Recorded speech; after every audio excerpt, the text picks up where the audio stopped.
Hey, this is Detailing After Dark. I am here to talk about my Subaru that I'm finally getting to have the time to redo the engine gaskets.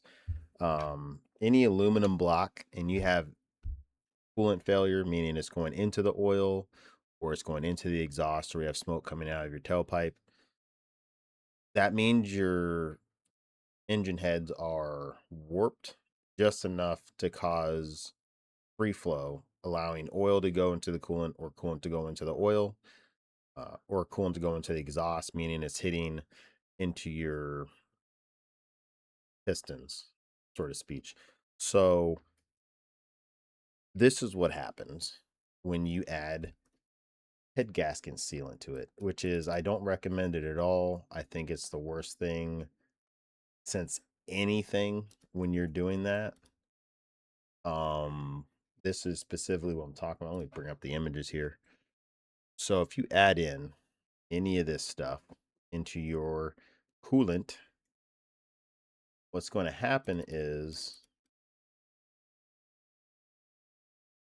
problems after removing engine heads. Let's see if there's pictures. Yeah, all this caked on debris. It goes into the coolant where it was failing and now it's cooked to where now you have to basically grind that out. Um, Here, right there, just all through and caked on. Clog the oil and the oil ports, coolant ports are just roasted. And this is why I don't use engine sealer. Some people are like, it's good, it's good. Nope.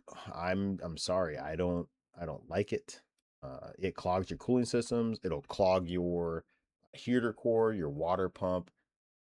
You're trying to fix one and then you're going to destroy two to three other things. It's almost like those pills where it's like it cures depression, but you can end up having more depression. You can end up having liver problems. There's like all these additional problems that are going to happen. So take it with take it as you wish. I just wouldn't advise it. I have a Subaru uh 2002 Subaru Outback wagon 2.5, so it's the bigger engine than the 2.0, 2.2s that are out. And it just pisses me off because now I have to sand it down. I have to get it flattened. Got to remove the gunk with a blade. And then after the blade, I'm going to have to sand down any grooves that are there or whatever.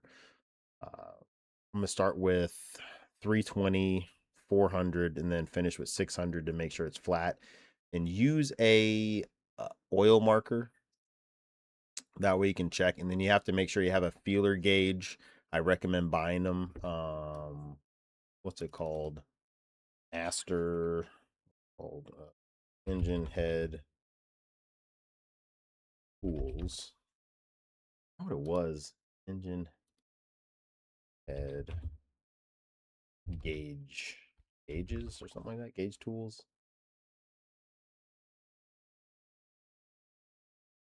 Um, for warp blocks, I mean, you're gonna need. I forgot what it was called. The check in between to make sure the engine head's actually flat.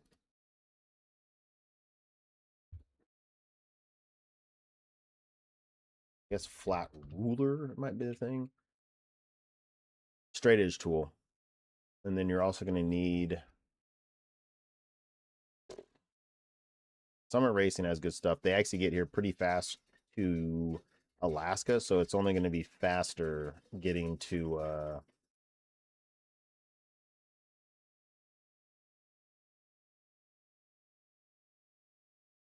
straight edge and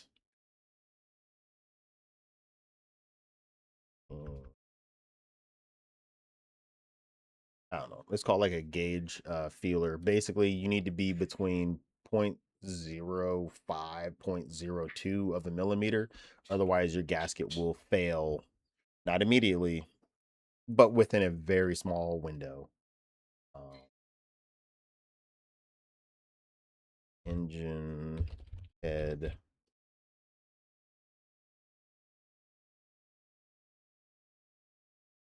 gap. Cool. What was it called? Feeler gauge. God, forget that name. That's one. They have, yeah, it goes between 0.127 through 0.508 of a millimeter.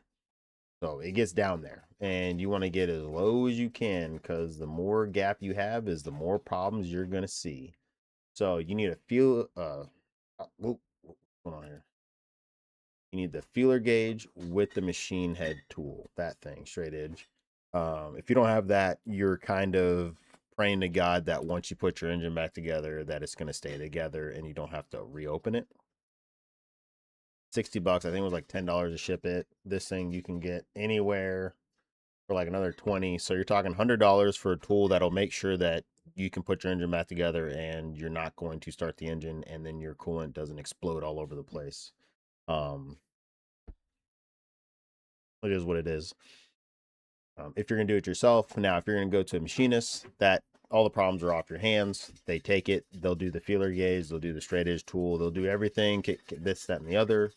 Underhead marker.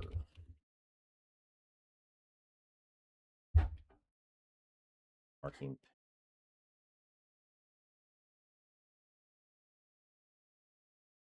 Head marker checker. What it was. It's like an oil-based paint, oil-based marker. In a straight edge, feeler gauge use. Just use one of those oil markers to check it. And you need sandpaper. I don't advise it, obviously, but if you're in a pinch and you have to do it, 320 grit, that takes off any of the sealer gasket or your gasket that just didn't come off easily. 400 grit to get rid of any heavy burrs and grooves, and complete with the 600 to get a nice flat plane. And check it as you go to make sure you don't over sand, because if you over sand, you're going to have over amount of problems. So that's what I had to deal with today. Have a good rest of your night, and I'll check you guys later. Peace.